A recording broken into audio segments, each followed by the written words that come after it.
Tigers pummeled over the weekend. Season-long 4-game losing streak. Outscored 35-14 to the Seattle Mariners. Ouch. Yikes. And the one they should have won on Sunday is the one they've won all year. The bounce back, get right, had a lead late. And Tommy Kahnle throwing meatballs. Will Vest walking batters. A bullpen that continues to implode. But John, it was a good thing. And I know that's where I lose you. Yeah. I lose you at losing is good. It's never a good thing. You immediately recoil. And I want to try to have the conversation with Tiger fans that this is a good thing. That this is a blessing in disguise. That this happening when it happened, the way it happened, as emphatic as it happened, adds urgency and desperation ahead of the trade deadline. I know Scott Harris is aware of his bullpen. But to this degree, it's undeniable and begs an additional amount of resources be spent on the bullpen. If he thought, hey, there's a guy out there in the middle innings I can pick up, throws new shapes that we don't have, okay, but now you need a back-end guy. You need a swing and miss guy. When Benetti's bringing up that you're 30th in swing and miss out of your bullpen, and it's as ugly as it was this weekend, you might need 2 arms. Like, John, I think this rearing its ugly head now, as opposed to a month from now, increases the urgency and the desperation for Scott Harris. I don't think it changes the perspective of Scott Harris at all. It I should. think he was. I think he was very well aware that his bullpen was insufficient for winning a world championship. So what happened over the last couple of days, and really what's going on with Kahnle for the past month, I don't think it's not breaking news to him. So maybe this has changed. I think this is more of a fan conversation. This has changed a lot of the perspective of some fans. For all of those that said it had to be, Bregman. Well, Bregman's not going to be available because the Red Sox right now are currently in the wild card. They're 10 in the in a row. playoffs. Yeah. And I think the message there is addition by subtraction. Devers no longer there. Now all of a sudden they're operating as a team and they're winning. Yep. So, but getting back to Scott Harris, I think he is. If there's a certain number of GMs or president of baseball operations that are more analytical than others. Scott Harris, I think, falls on I'm more analytic than others.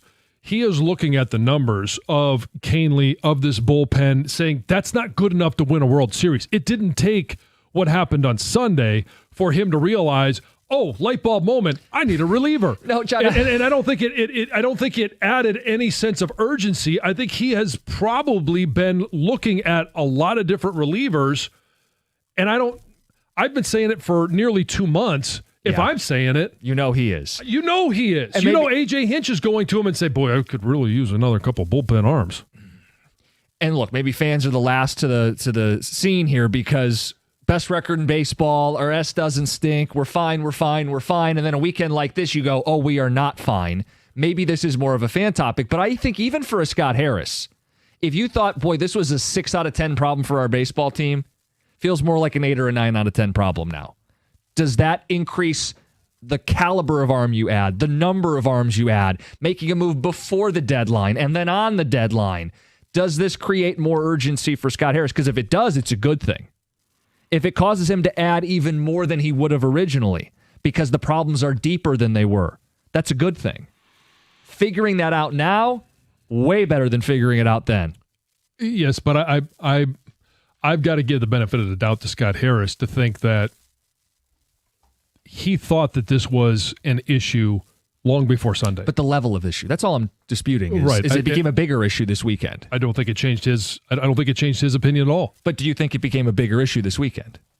For fans, yeah. For the baseball team, it became a bigger issue. I think it's been an issue. Okay, they lost a game. Help me out here, people. I think it's a bigger issue now, but it's a bigger issue. How many times have we taken calls? How many times have I said we need relievers? You keep saying, right-handed bat. Both. No, we need a reliever. We need to help the bullpen. So, no, it's not a bigger issue. I've been saying we need a reliever. You're saying, how can the number one issue be a bigger issue? It could be more of a number one issue. 248-539-9797. We're reaching the stupid phase of this discussion. Yes. So we need other people to help us. 248-539-9797. So what Jim is saying, John, we've done this a few times today, but again, the priority of how good the bullpen arm is that they add has probably been elevated. because of Canely. I think going into the last couple weeks, we all thought, okay, we're pretty good here. You got Vest and Canely, and you're adding a 6th or a 7th inning guy. And because of Canely's performance and the way he pitches, the bad's really bad. Yeah. Because when the changeup doesn't go where it's supposed to, it's BP. And so they need to add somebody that is capable of sliding into the spot Canely's been in this year if Canely continues to falter. If Canely has problems in the postseason. So let's say you're in game 1 and Canely gets in trouble and costs you a game, like yesterday or like this weekend. Pick a day. Yeah. Then the next day you have to have somebody to go to there instead of Canely. And right now, you're looking over both shoulders. I think Tyler Holton's quietly settling back in, but bullpens can get unstable very quickly. And I think we're watching that happen. I mean, it's more than a month now of this. Yes. And I've been saying it for more than a month. Please give us some relievers. Guys, John's smart. He knew this was happening. Scott Harris is smart. He knows this is happening. We're all a bunch of idiots who are late to the party. What I'm saying is I am not a baseball analytics guy. There's a lot of numbers that I don't understand, and I'm not going to sit here and say. I'm just looking at it as a fan.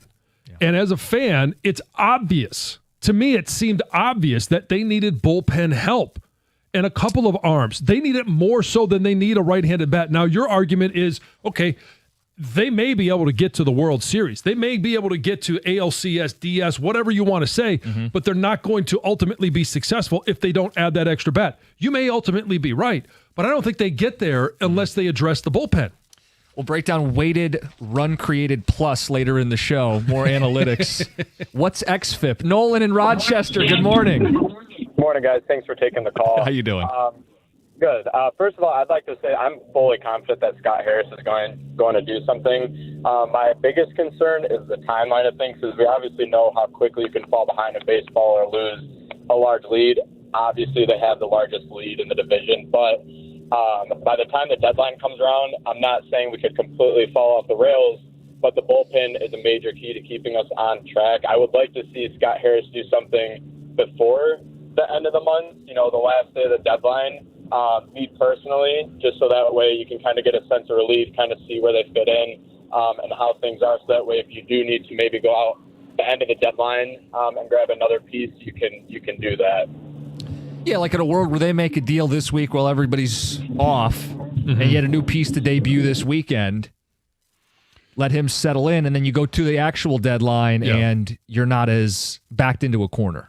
I would much prefer that they did it today than the 31st. But I don't really care. They have enough of a buffer. If they lose, if at the trade deadline they're an 8-game lead versus 11.5, all right, we're a little bit maybe closer to panic than anything else, but they're going to be just fine. What I want him to do is get the best available arms for the best price, and go ahead and let him work his deal. Yeah. And if it takes until the 31st, then so be it. But don't get to the 31st, only have one option, and then you end up with Erod, and you're like, well, okay, that was our only option. That's what I don't want, and that's the track record that he's had. Yeah. Look, I don't want to put it out there that he's not going to do a good job at the deadline, because you're right. Last year, he handled that brilliantly. They ended up getting Flaherty back, and now they have Lorenzo in their top 100. It's clear they're going to add. He told us they're going to add. They also said they're going to be pragmatic. So I don't know, does that mean a level of we'll only go so far? Like, we're not going to trade Clark and McGonigal for rentals. I get that. But is there a level where maybe he gets a little uncomfortable with his bullpen and he's willing to be a little bolder based on the current situation? I think after the trade deadline, and we see what the Tigers do, we'll get a chance, because there's going to be other reports. Oh, well, this player was, Scott Harris had talked about this player, but the team wanted too much from Scott Harris. Well, what did they want? We'll find those details out. They always seem to end up leaking out, whether it's a week after the trade deadline or after the season. We'll find some of those things out. And if we get to that point and said, hey, they could have added Eugenio Suarez, or they could have added, Class A in division, right, but he didn't want to give up X, Y, and Z. Then we can make that the judgment. Did he do it? Did he do what he needed to do? What was necessary for this team? Yeah, I mean those pictures will get colored in as we get to and past the trade deadline. And it's not even just like Class A or Kate Smith from the Guardians. Right.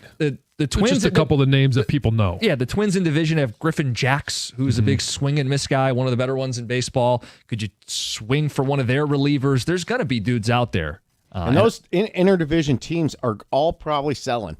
Yeah. Like, I guess the Twins, Guardians, and Royals might see how they do the first week.